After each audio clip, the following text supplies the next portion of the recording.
abordaremos el seminario número 14 de la materia Microbiología y Parasitología 1, correspondiente al área de virología.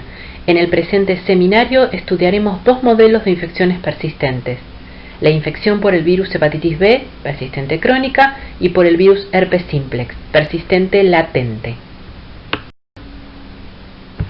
Los objetivos del presente seminario son comprender las relaciones entre estructura y función de algunos virus que promueven infecciones persistentes, como HBV y HCV, conocer sus vías de transmisión y estrategias de replicación viral, analizar los mecanismos inmunopatogénicos de lesión y explorar los mecanismos que se asocian a la latencia y a la cronicidad de algunas infecciones persistentes.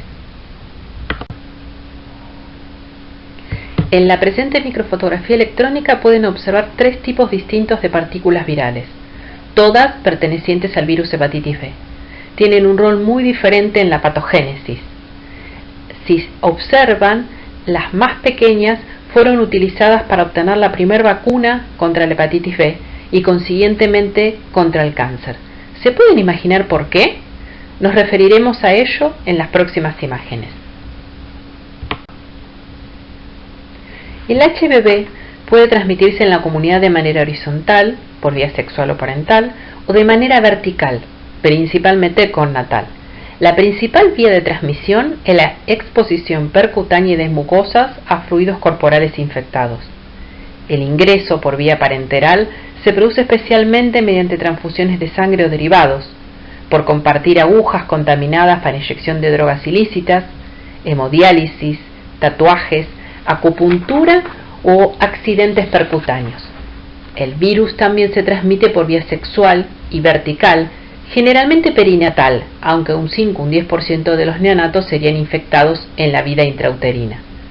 Dado que el HBV conserva su viabilidad durante periodos iguales o mayores a 7 días en superficies ambientales y en algunos casos hasta varios meses, es posible también la transmisión indirecta mediante objetos inanimados. Estas son algunas de las preguntas que iremos respondiendo durante el curso de este seminario. ¿Qué diferencias presentan los tres tipos de partículas virales detectadas en el suero de un paciente infectado con HBV? ¿Las tres partículas son infecciosas?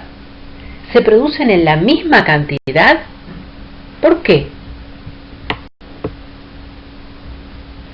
Los estudios de microscopía electrónica de preparaciones parcialmente purificadas del HBV proveniente de suero humano demostraron tres tipos de partículas: partículas de 42 nanómetros doblemente cubiertas, denominadas de Dehn en homenaje a su descubridor, y que constituyen el virión intacto, ya que son las únicas que poseen el ADN viral; esferas de 22 nanómetros, habitualmente presentes en 10 a la 3, 10 a la 6 veces en exceso con relación al número de viriones; y filamentos de 22 nanómetros de diámetro y de longitud variable, hasta 250 a 300 nanómetros.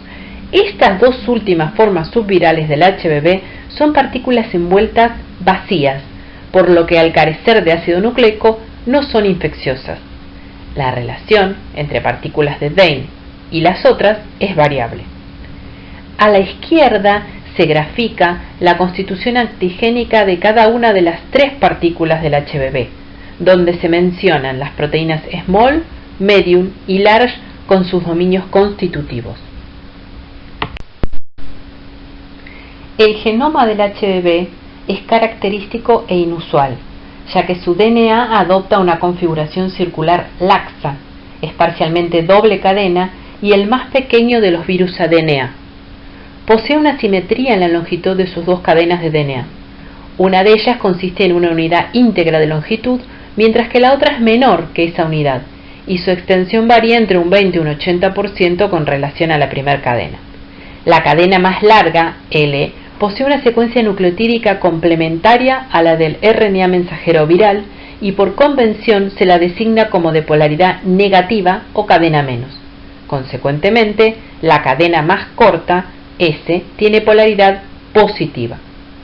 En el genoma del HBV existen 4 marcos abiertos de lectura, o MAL, principales y superpuestos entre sí: el de la nucleocápside o core, que codifica las proteínas precore y core; el de la envoltura, que codifica las proteínas de envoltura PRES1, PRES2 y S, el de X, que codifica la proteína X, y el de Pol, o también designado P, que codifica la polimerasa viral. Estos 4 mal se encuentran codificados por la cadena L de polaridad negativa. El ORF, que codifica la polimerasa viral, se superpone, aunque fuera de fase, con los otros 3 marcos abiertos de lectura anteriormente mencionados.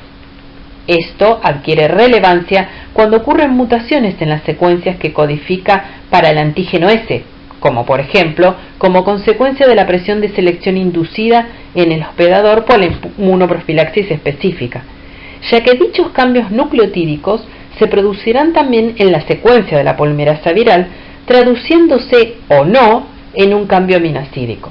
De la misma manera, cambios nucleotídicos en la polimerasa viral, por ejemplo, como consecuencia de la presión de selección de la terapia con antivirales, pueden tener implicancias más o menos importantes en las proteínas de la envoltura.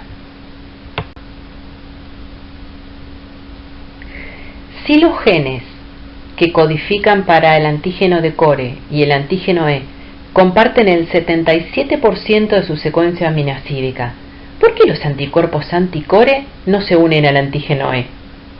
Bueno, se ha demostrado que en la formación de puentes disulfuro entre cisteínas intramoleculares del antígeno E, por ejemplo entre cisteína 7 y cisteína 61, es responsable de la diferente estructura terciaria que existe entre este y el antígeno de core. Esta diferencia entre ambos polipéptidos condiciona a sus respectivas estructuras cuaternarias y justifica sus diferentes antigenicidades. Asimismo, esa unión de puente disulfuro entre cisteínas es crítica para la secreción del antígeno E como proteína soluble. Por el contrario, en las partículas de core, la formación de puentes disulfuro entre la cisteína 7 y la cisteína 61 se produce entre cisteínas intermoleculares y no intramoleculares como en el antígeno E. Es decir, el puente entre cisteínas se forma entre la cisteína 7, codificada por la región precore, y la cisteína 61, ubicada en subunidades contiguas, generando así dímeros estables, covalentemente unidos, que promueven el ensamblaje de estas partículas de core para formar la nucleocápside viral. Todas las cepas del HBV examinadas hasta el presente corresponden a un único serotipo. Ello explica la protección cruzada conferida por una infección pasada por HBV frente a eventuales reinfecciones con cepas diferentes. El HBV puede ser clasificado en 9 o tal vez 10 genotipos, comprendidos entre las letras A y J del alfabeto. Cada genotipo incluye cepas que exhiben entre sí una divergencia intergenotípica mayor al 8% en las secuencias nucleotídicas del genoma completo y o una divergencia intergenotípica mayor al 4% en las secuencias nucleotídicas del gen S. Estos genotipos presentan distinta distribución geográfica. En los últimos años se han ido acumulando cada vez más evidencias que asocian la evolución del curso natural de la infección, el cuadro clínico inicial y la respuesta al tratamiento antiviral con los genotipos del HBV involucrados. Se han identificado para los genotipos A, B, C, D y F múltiples subgenotipos, subgrupos dentro de un mismo genotipo de HBV con una divergencia intergrupal del 4 al 8% en la secuencia nucleotídica del genoma completo. Se denominan cuasi especies virales a genomas viables sometidos a un proceso de evolución y selección cuyas secuencias nucleotídicas están íntimamente relacionadas entre sí, diferenciadas por pocas mutaciones, las que varían alrededor de una secuencia predominante o máster. Recientemente se han detectado también recombinantes intergenotípicas, como por ejemplo recombinante ABC o AC o entre genotipo A y E. Este evento de recombinación intergenotípica puede ocurrir cuando 2 o más genomas virales de diferentes genotipos infectan una misma célula. La emergencia de mutantes de escape plantea un desafío a los planes de profilaxis activa y pasiva para HBV y al diseño de equipos comerciales usados para la detección del HBC antígeno en el diagnóstico de la hepatitis B. En la infección natural por este virus se han descrito, además de las mutaciones de escape a la respuesta inmune humoral, mutantes de escape a la respuesta inmune celular. De esta manera, mutaciones ocurridas naturalmente en epítopes del antígeno S, reconocidos por los linfocitos T citotóxicos, no permiten el reconocimiento de la célula infectada por parte de aquellos linfocitos T citotóxicos inicialmente sensibilizados.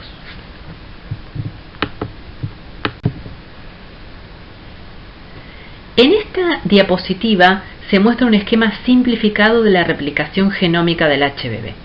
En el paso 1 se produce la conversión del DNA circular laxo, parcialmente doble cadena, del HBV en DNA circular covalentemente cerrado. En el paso 2 se produce la transcripción de ese DNA CCC para generar el RNA pregenómico, una molécula de RNA con una extensión completa mayor a la del genoma. La síntesis del RNA pregenómico lo hace una RNA polimerasa 2 celular, sin la cual no habría replicación viral. Dicha polimerasa no es blanco terapéutico. ¿Por qué? A partir de dicha molécula de RNA pregenómico, en el paso 3, se produce la síntesis de la cadena L de DNA por la enzima transcriptasa inversa viral, sin posibilidades de correcciones si hubiera incorporación errónea de bases nucleotídicas. De ahí que la tasa de error asociada a este paso de transcripción inversa durante la replicación viral, aproximadamente 2 por 10 a la menos 4 sustituciones nucleotídicas por sitio por año, es 4 órdenes de magnitud superior a la del resto de los virus ADNA, aunque inferior a la de los virus RNA. Algunas de las variantes virales resultantes van a ser seleccionadas positivamente bajo la presión selectiva de fuerzas tales como las ejercidas por el sistema inmune, el tratamiento antiviral, la vacuna antihepatitis B y la inmunoglobulina específica para este virus. Este mecanismo está asociado a la variabilidad observada entre los diferentes aislamientos virales, cuasiespecies, mutantes, aún en un mismo hospedador, durante el curso de la infección viral. Finalmente, en el paso 4 acontece la síntesis de la cadena S para producir el DNA genómico maduro. La característica de los hetpannavirus es infectar principalmente hepatocitos. Luego de la entrada en la célula a través del polipéptido cotransportador de sodio taurocolato y de la posterior decapsidación, el DNA circular laxo es transferido al núcleo celular. En este momento de la infección, el virus puede seguir uno de los 3 caminos siguientes: replicar y ser transcripto, persistir en estado latente o bien, ocasionalmente, integrarse al genoma de la propia célula hospedadora. El HBV puede ser clasificado en 9 o tal vez 10 genotipos, comprendidos entre las letras A y J del alfabeto. Estos genotipos presentan distinta distribución geográfica, implicancias patogénicas y médicas. Con círculos rojos están marcados los genotipos más prevalentes en Argentina. Entre los pacientes con hepatitis B crónica prevalece el genotipo F, más del 60%, seguido de los genotipos A, D, C y B, aunque entre los pacientes coinfectados hepatitis B y HIV predomina el genotipo A, alrededor de un 80%, seguidos del D y del F. El genotipo G se distingue del resto de los genotipos por poseer 2 codones de terminación en la región del precore, lo cual impide la traducción del polipéptido homónimo precursor del antígeno E. De esta manera, los individuos monoinfectados con este genotipo no van a presentar el antígeno E detectable en suero, aunque el mismo está presente en individuos coinfectados con algún otro genotipo del HBV que sí lo pueda sintetizar. El periodo de incubación de la enfermedad puede oscilar entre un mínimo de 4 a 6 semanas hasta un máximo de 4 a 6 meses. Durante este periodo hay replicación viral y en suero se pueden detectar HBC antígeno, DNA viral y HBe antígeno. Luego del periodo de incubación, la infección con HBV puede dar lugar a 2 cursos de evolución, agudo o persistente. Una de las causas de esta disímil evolución en la infección por HBV es la edad del paciente en el momento de la infección, es decir, si esta ocurre en la etapa perinatal o en la adultez. El 90-95% de los recién nacidos infectados desarrollan una infección crónica, mientras que solo un 1 o un 10% de los adultos evolucionan a la cronicidad. Esto se produce porque el HBe antígeno, que es el polipéptido que comparte epítopes T, CD4-CD8 con el antígeno de core, atraviesa la placenta, induciendo tolerancia inmunológica en el recién nacido, mientras que en los adultos el antígeno E produce un cambio de la respuesta de TH1 a TH2. En la gráfica de la derecha pueden observar las tasas anuales estimadas de progresión a través de diferentes estadios clínicos observados durante la infección crónica en adultos. En esta diapositiva se muestra el título de los marcadores serológicos del HBV a lo largo del tiempo en una infección aguda. Gran parte de los individuos infectados puede presentar una infección subclínica o inaparente seguida de una rápida eliminación viral. Esto es debido a una respuesta inmune adecuada con producción de altos títulos de anticuerpos neutralizantes anti-S. Estos anticuerpos confieren habitualmente inmunidad protectora frente a la reinfección con el mismo genotipo o a la primoinfección con cualquier otro genotipo de HBV. Por otro lado, una cuarta parte de los individuos jóvenes adultos infectados con HBV desarrolla una hepatitis crónica. Antes de la aparición de ictericia y otros síntomas de hepatitis, el paciente puede presentar artritis, artralgia, mialgia, neuralgia, vasculitis, rash cutáneo, glomerulonefritis y otros trastornos. Como se mencionó anteriormente, todas estas manifestaciones son debidas a la formación de inmunocomplejos circulantes y al subsiguiente depósito tisular. Durante el breve periodo que corresponde a la seroconversión de HBs antígeno a anti-S, no se detectan dichos marcadores serológicos. Se conoce a este lapso como periodo de ventana inmunológica. El diagnóstico en este periodo solo puede hacerse en función de otros marcadores, como por ejemplo mediante la detección de anticuerpos anticore, habitualmente presentes, aunque también pueden detectarse anticuerpos anti-E. Es importante mencionar que las pruebas serológicas detectan la presencia de antígenos o anticuerpos libres en circulación, y no los que están formando inmunocomplejos, es decir, que cuando ambos están presentes solo se detecta la fracción en exceso, es decir, que no forma un complejo inmune.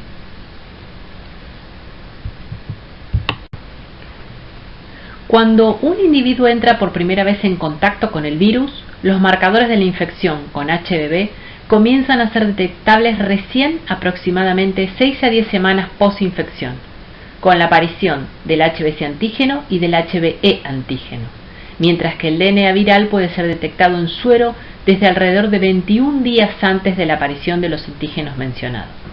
Posteriormente, el individuo infectado exhibe un incremento en los niveles séricos de las transaminasas hepáticas. Alrededor de la semana 10 posinfección pueden aparecer signos y síntomas inespecíficos como fatiga, náuseas, vómitos, dolor en el hipocondrio derecho e ictericia.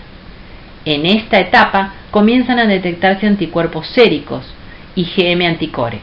En la fase de recuperación de la infección con HBV, los niveles séricos de las aminotransferansas hepáticas retornan a sus valores normales. Desaparece el antígeno E y los anticuerpos anti-E se tornan detectables. Finalmente, se produce la seroconversión de HBs antígeno hacia los anticuerpos anti-S. Estos últimos pueden persistir en circulación por varios años. Cuando los niveles de inmunoglobulina M anticore comienzan a declinar, los niveles de anticuerpos IgG anticore aumentan, permaneciendo por más tiempo en circulación que los anticuerpos anti-S, e inclusive pueden persistir durante toda la vida.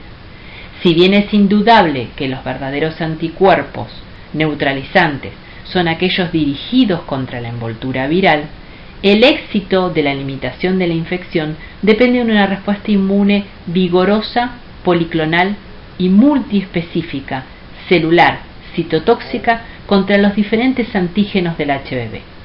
En este punto es importante destacar que los anticuerpos anticore tienen mayor título y duración que los anticuerpos anti-S.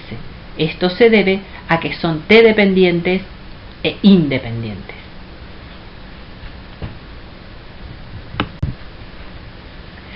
La infección persistente con HBV está definida por la presencia de HBs antígeno en suero por más de 6 meses.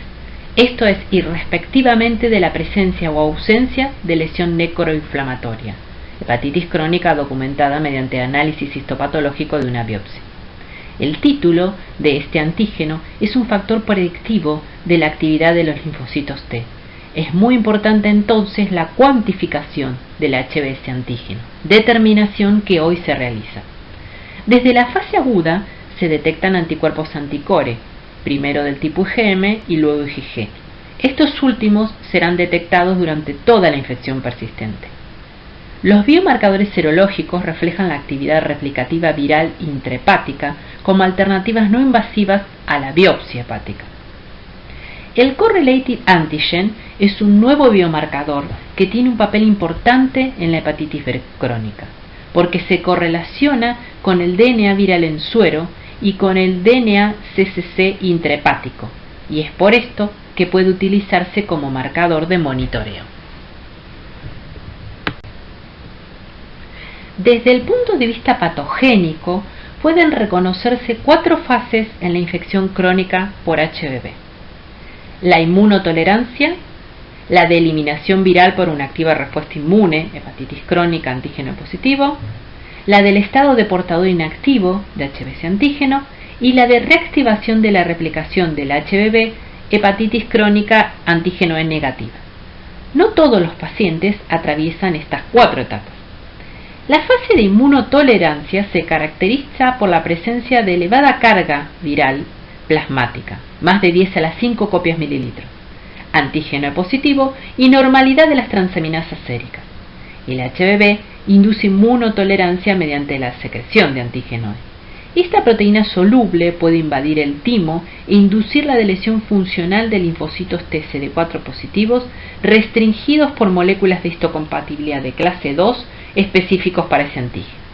Teniendo en cuenta la reactividad cruzada que existe entre el antígeno E y el antígeno de core al nivel de la respuesta mediada por linfocitos T, este fenómeno explicaría la evolución, habitualmente persistente, en neonatos infectados en la etapa perinatal, en contraposición con lo observado en adultos jóvenes crónicamente infectados en los que su timo involucionado ya no es capaz de lesionar funcionalmente clones de linfocitos T contra antígeno de core y antígeno D específicos.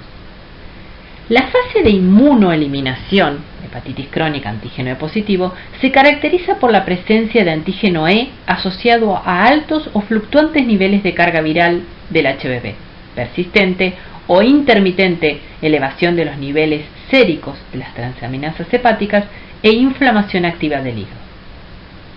La fase de portador inactivo de HBs antígeno se caracteriza por la ausencia de antígeno E, detección de anticuerpos anti-E con niveles séricos bajos del virus, niveles normales de transaminasas e histología de la biopsia exhibiendo mínima hepatitis en ausencia de fibrosis. Concomitantemente, se observa una mejoría en la enfermedad microinflamatoria hepática. La aparición de anticuerpos anti-E con la consiguiente desaparición del antígeno E es, en general, una señal favorable de evolución de la infección con declinación de la multiplicación viral activa. La fase de reactivación de la replicación viral, hepatitis crónica antígeno E negativo, esta fase se caracteriza por la ausencia de antígeno E, la detección de anticuerpos anti-E, elevados y fluctuantes niveles de DNA viral y de transaminasas en presencia de continua necroinflamación. A esta fase se llega habitualmente luego de un periodo variable como portador inactivo, aunque algunos pacientes lo hacen directamente desde la segunda fase, hepatitis crónica con antígeno E positivo. Se define como infección oculta por HBV toda aquella infección que se da en individuos HBs antígeno negativos con o sin marcadores serológicos de previa infección por HBV, como anticuerpos anti-S y o anticuerpos anticore, y con DNA viral detectable en suero o en tejido hepático. Las causas de seronegatividad para HBC antígeno en individuos virémicos son bajos niveles de HBC antígeno para ser detectados en suero mediante los ensayos convencionales, ya sea por la coinfección con hepatitis C o hepatitis delta, o bien por la emergencia de mutaciones en el marco abierto de lectura de la envoltura del HBV. Se observó que estos factores pueden disminuir la expresión o secreción del HBC antígeno. Pueden ser mutaciones en el gen S que afecten la antigenicidad y por ende su detección por los ensayos convencionales que se disponen en la actualidad, o podría ser la presencia de inmunocomplejos, ya que los ensayos comerciales para la detección de HBC antígeno no detectan el antígeno que se encuentra formando inmunocomplejos, sino el que está en exceso libre en circulación. Aquí se muestra un esquema simplificado de la inmunopatogénesis de la infección del hepatocito por el HBV. Las células dendríticas desempeñan un papel regulatorio importante en la respuesta de los linfocitos T, CD4 y CD8. El ingreso a las células dendríticas de viriones libres o la endocitosis de cuerpos apoptóticos infectados con HBV permiten el procesamiento antigénico de las proteínas virales. Las células dendríticas pueden también inhibir clones CD8 específicos que expresan en su superficie la proteína de muerte celular programada, PD1, al interactuar con el ligando específico, PDL1, expresado en las células presentadoras, lo que favorece la persistencia viral. Los anticuerpos anti-S, producidos por los plasmocitos, son neutralizantes y facilitan la eliminación de la circulación del virus libre. Están dirigidos contra sitios críticos de la envoltura, como por ejemplo el determinante antigénico A del antígeno del HBS. Poseen actividad neutralizante y favorecen la eliminación viral. La respuesta inmune celular de linfocitos T CD8 citotóxicos anti-HBV influye en el curso evolutivo de la infección. Se acepta que una respuesta vigorosa, policlonal y multiespecífica de los linfocitos T CD8 citotóxico dirigida contra los epítopes de las proteínas S, core, pol o X promueve la limitación de la infección durante la fase aguda. Por el contrario, una respuesta débil, oligoclonal y oligoespecífica de dichos linfocitos CD8 se asocia a la infección persistente.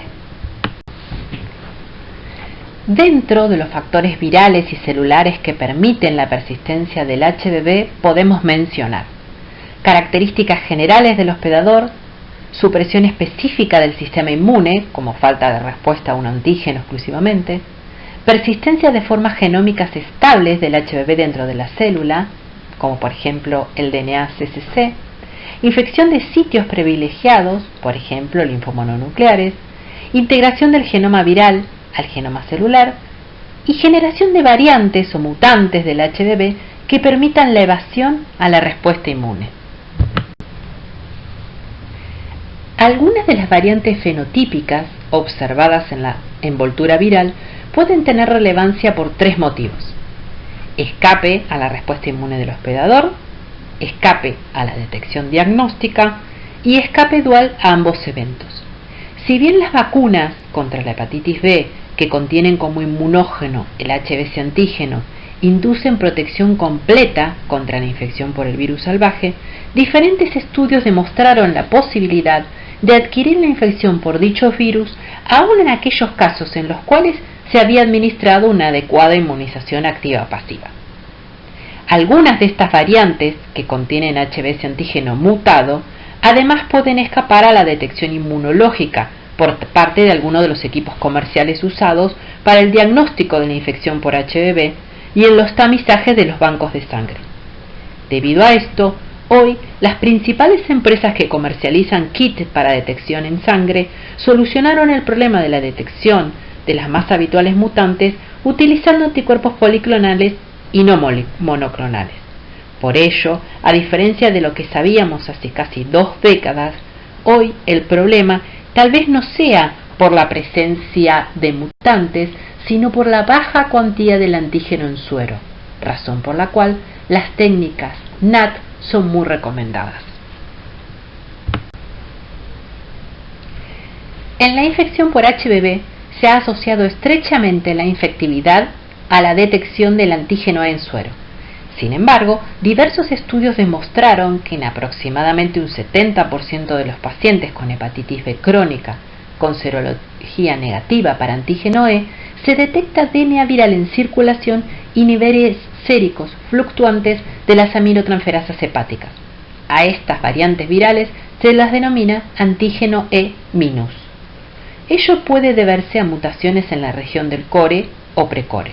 La mutación más común es la sustitución del nucleótido G por el nucleótido A en la posición 1896 de la región genómica del precore, que es el codón 28, que se traduce en el cambio del triplete codificador de triptófano por un codón de terminación, promoviendo así la terminación traduccional prematura de esta proteína.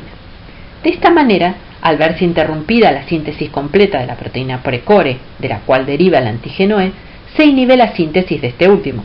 Por el contrario, la síntesis de la proteína del core no se ve afectada y por ende las partículas de Bain pueden formarse.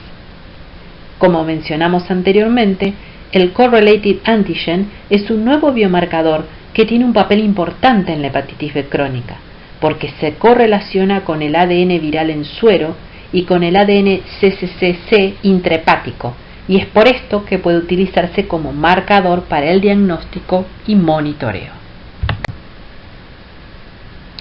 Si bien el evento de tolerancia inmunológica puede estar vinculado a una hiporrespuesta T específica, también se le ha observado en neonatos hijos de madre antígeno E positiva, cuyo antígeno E promueve la tolerancia a nivel tímico para epítopes T compartidos entre dicho antígeno y el antígeno de core. De acuerdo con el modelo propuesto bajo la modulación de LT colaboradores CD4 TH1, los LT citotóxicos CD8 responden a uno o más antígenos expresados en la membrana del hepatocito, ejerciendo funciones efectoras, que producen la injuria celular y la eliminación de la célula infectada del tejido hepático. A su vez, bajo la influencia de LT colaboradores CD4 TH2, actualmente denominados T foliculares helper, los linfocitos B sintetizan anticuerpos necesarios para la eliminación del HBV circulante. Es importante destacar que la principal actividad antiviral de los linfocitos T CD8 acontece con vía no citolítica, donde el interferón gamma es central. Fases de la infección crónica por HBV y su correlación con la evolución del genoma viral. En este esquema se muestra la correlación de cada etapa de la infección con los diversos marcadores de la misma. Entre los diversos factores que podrían estar involucrados en la génesis del hepatocarcinoma celular se reconocen los siguientes: integración al azar del genoma del HBV al cromosoma celular, generación de insertos virales defectuosos en la región X, solapadas con precor, IOS, expresión del transactivador X, acumulación intracelular de la proteína S y actividad del promotor PRC2S. En la patogénesis del carcinoma hepatocelular es fundamental conocer qué proteínas virales favorecen la generación del cáncer. Entre las proteínas virales asociadas a la generación del hepatocarcinoma podemos mencionar las mutantes del PRS y la proteína X. La proteína PRS2 truncada en el extremo 3' posee potencial transactivador. Estos productos génicos del HBV en el citoplasma se unen a la proteína PKC, produciendo la activación de la cascada de transducción de señales RAF1-MEK-ERK. El evento antes mencionado culmina con la activación del factor de transcripción AP1, cuya acción desencadena la proliferación de los hepatocitos. Por otra parte, la proteína X promueve la progresión del ciclo celular, inactiva reguladores negativos del crecimiento celular y se une e inhibe la expresión de la proteína supresora de tumores P53, otros supresores tumorales y factores relacionados con la senescencia. Diversos efectos broncogénicos vinculados a la expresión de la proteína X están relacionados con el aumento del calcio citosólico, la promoción del estrés oxidativo y la alteración del potencial de membrana mitocondrial, asociados al aumento de especies reactivas de oxígeno que promueven la localización nuclear de los factores de transcripción STAT3 y NF-κB.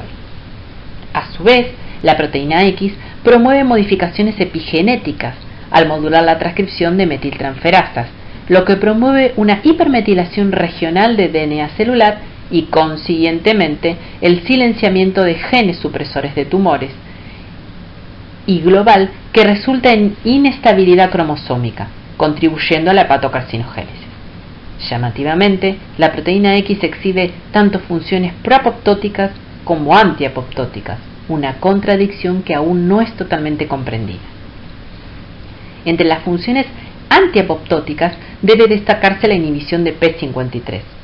Asimismo, X puede incrementar la expresión del gen de la telomerasa y consiguientemente de la actividad de la ribonucleoproteína celular telomerasa, involucrada en el proceso de inmortalización celular, etapa indispensable para la transformación.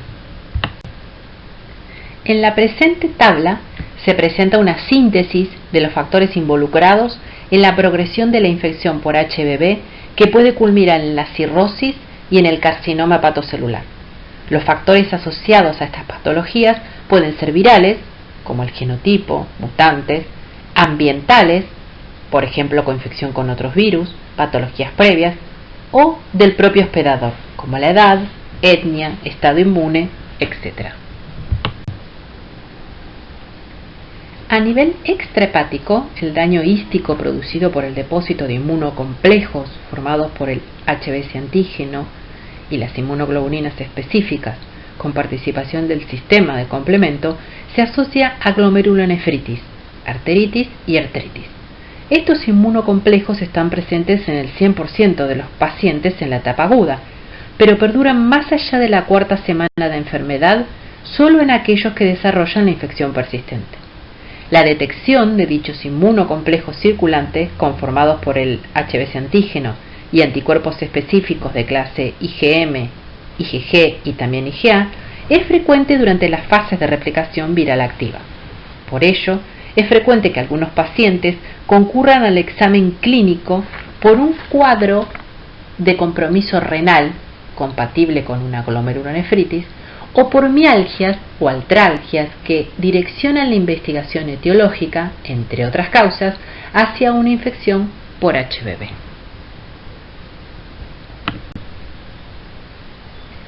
Por definición, todos los miembros de la familia Herpesviridae están formados por un core con DNA de doble cadena lineal, una cápside de unos 100-110 nanómetros de diámetro con 162 capsómeros, un material amorfo que rodea la cápside denominado tegumento y una envuelta lipídica con glicoproteínas virales en la superficie.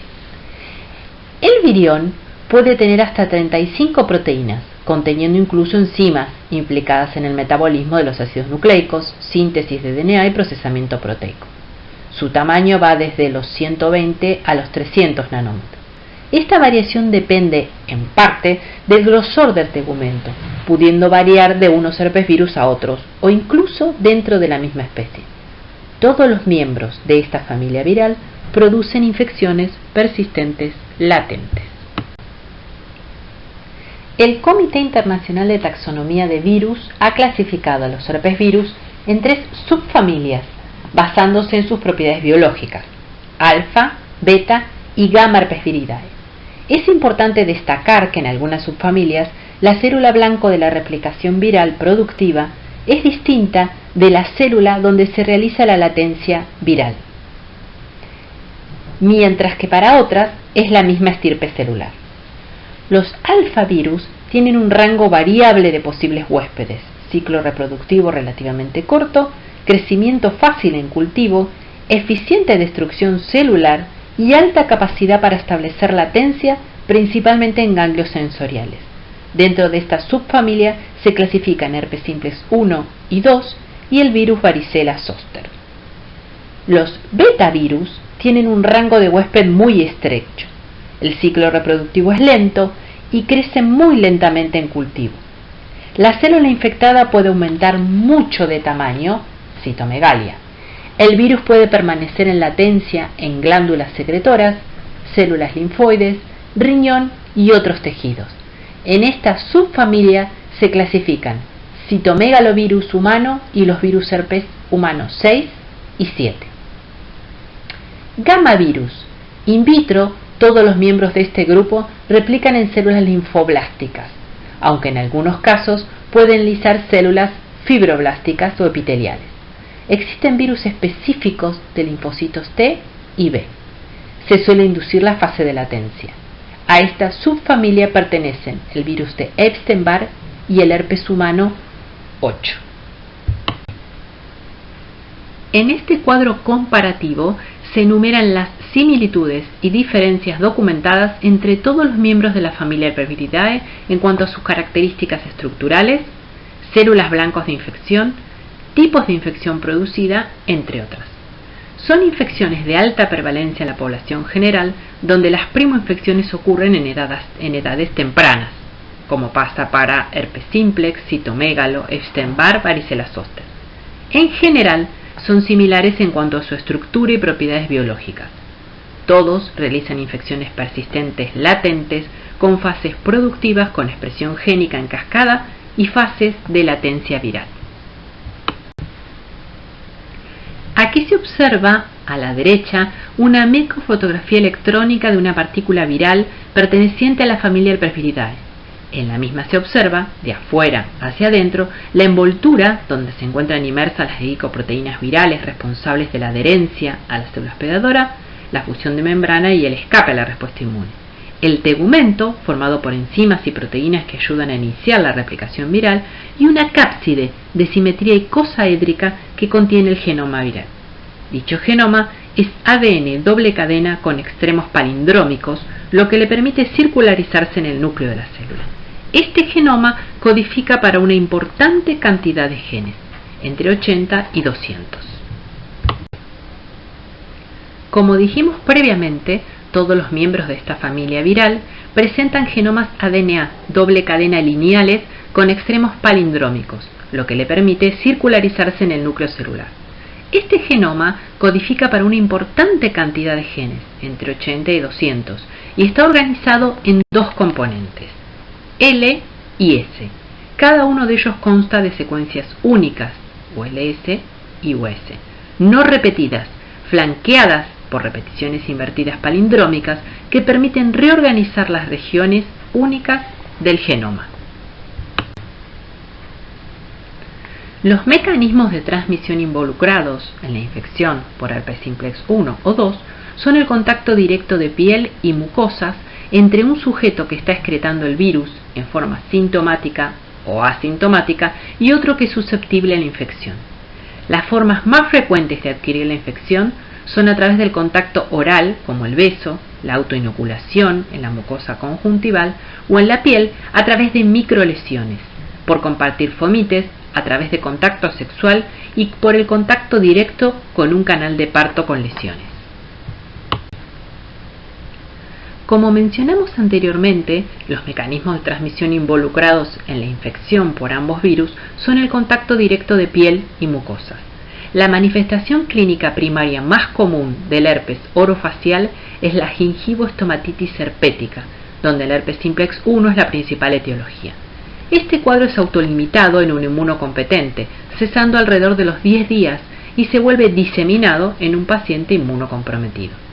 Luego de este tiempo, el virus ingresa en una etapa de latencia. Una de las complicaciones más graves por herpes simplex 1 es la encefalitis herpética, que se manifiesta tanto en niños como en adultos y presenta alta mortalidad si no es tratada a tiempo. La misma se produce por el transporte retrógrado a través del nervio olfatorio o del nervio trigémino. El herpes genital es causado frecuentemente por herpes simplex tipo 2, aunque el herpes simplex 1 también puede ocasionarlo. Se manifiesta por pápulas, vesículas, pústulas y úlceras en piel y mucosas de los genitales femeninos o masculinos. La complicación más frecuente, hasta un 30%, de la infección genital por herpes 2 es la meningitis aséptica, es decir, a líquido claro, teniendo una evolución autolimitada. Como ya mencionamos, la transmisión se produce por contacto directo con piel o mucosas infectadas o a través de fomites.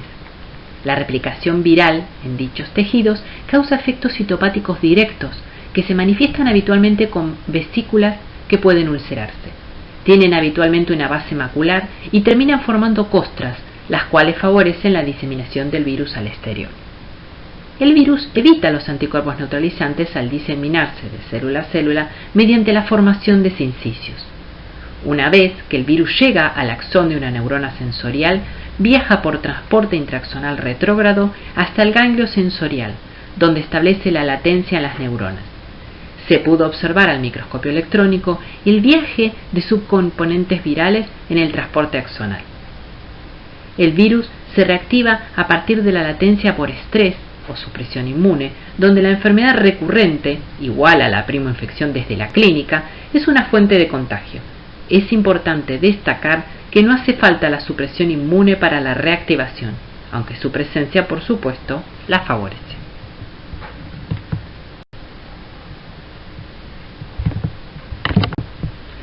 El herpes simplex 1 es adquirido habitualmente durante la primera infancia, mientras que el herpes simplex 2 generalmente se adquiere luego de un contacto sexual. Ambos virus tienen en común presentar un 50% de homología nucleotídica y no muestran diferencias funcionales conocidas. Usualmente causan infecciones asintomáticas. Se diseminan por contacto directo, aunque esto no implica una diseminación epidémica. Permanecen en forma latente en cuerpos neuronales, la respuesta inmune humoral específica no confiere protección cruzada, y es importante destacar que la latencia del herpes simplex 1 acontece en sitios diferentes al herpes simplex 2, dado que probablemente afectan diferentes subestirpes neuronales.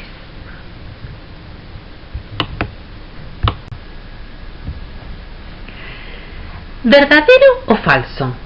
Las infecciones por ambos herpes simplex se transmiten fácilmente durante la etapa sintomática. Verdadero. Debe existir replicación viral en el epitelio para que haya producción y liberación de progenie que permita el contagio.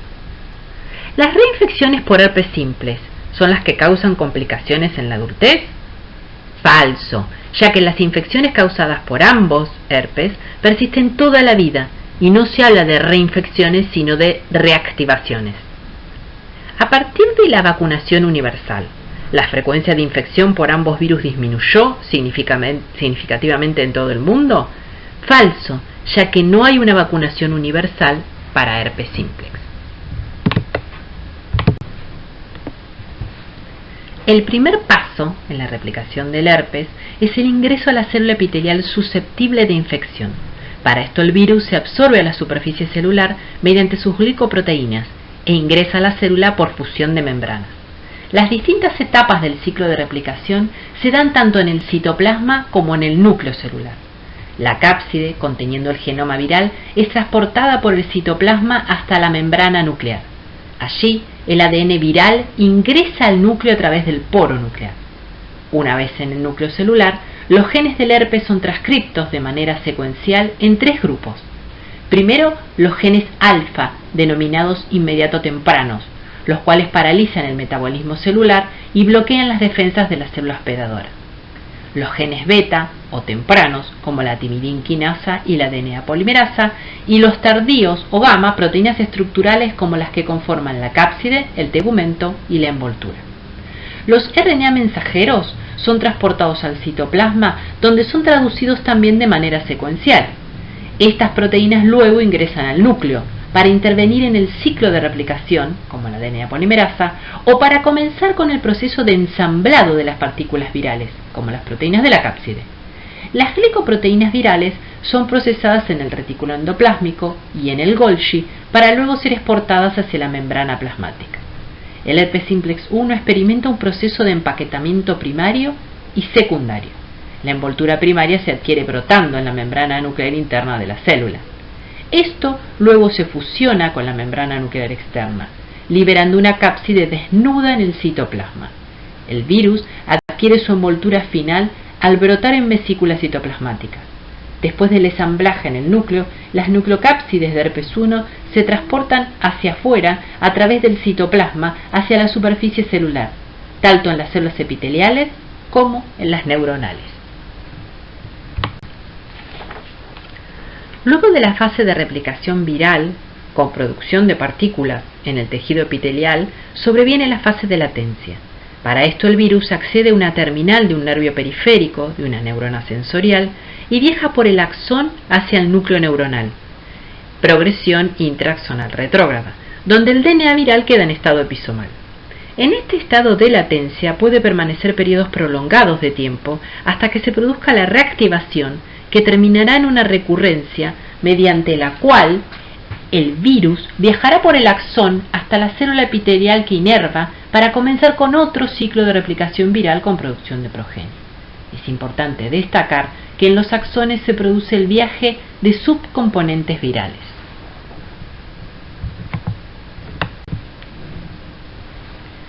Después de la infección de las células epiteliales, las cápsides se transportan al poro nuclear, donde el ADN viral se libera en el núcleo, donde se transforma en DNA circular covalentemente cerrado y se asocia con las histonas. La proteína viral BP16 del tegumento forma un complejo con los factores celulares HCF1 y OCT1 y unen a los promotores de los genes tempranos virales. La proteína alfa-TIF o BP16 es imprescindible para promover la activación de genes virales cuando se necesita iniciar el ciclo de replicación viral. La proteína HCF1 recluta enzimas de modificación de histonas y complejos de remodelación de cromatina que disminuyen la asociación de histonas con genes IE virales. ICP0 se expresa como una proteína IE y promueve los mismos procesos en el resto del genoma. Todo este proceso posibilita el inicio del ciclo lítico, donde debido a la replicación en las células epiteliales se produce progenie viral.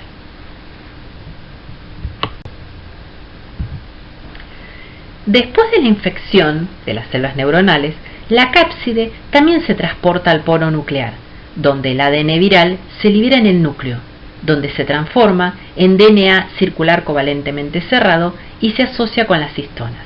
La proteína celular SANG-FEI impide la entrada al núcleo del complejo BP16-HCF, inhibiendo la expresión de genes IE y favoreciendo la latencia. En cambio, la transcripción asociada a la latencia se expresa y promueve la asociación de marcas facultativas de heterocromatina en la cromatina viral. Curiosamente, aunque HCF1 es una proteína nuclear abundante en la mayoría de los tipos de células, se encuentra en el citoplasma de las neuronas sensoriales de animales sin estrés. Este secuestro natural de la proteína de los núcleos de las células, que son el sitio para la latencia de herpes, puede contribuir al establecimiento de la latencia por el virus.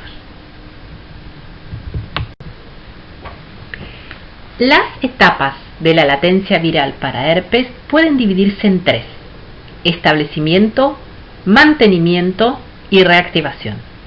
Como mencionamos en la diapositiva anterior, la infección de una neurona permite la entrada del ADN viral al núcleo, pero no del transactivador BP16, el cual es retenido en el citoplasma por la proteína SANG-FEI.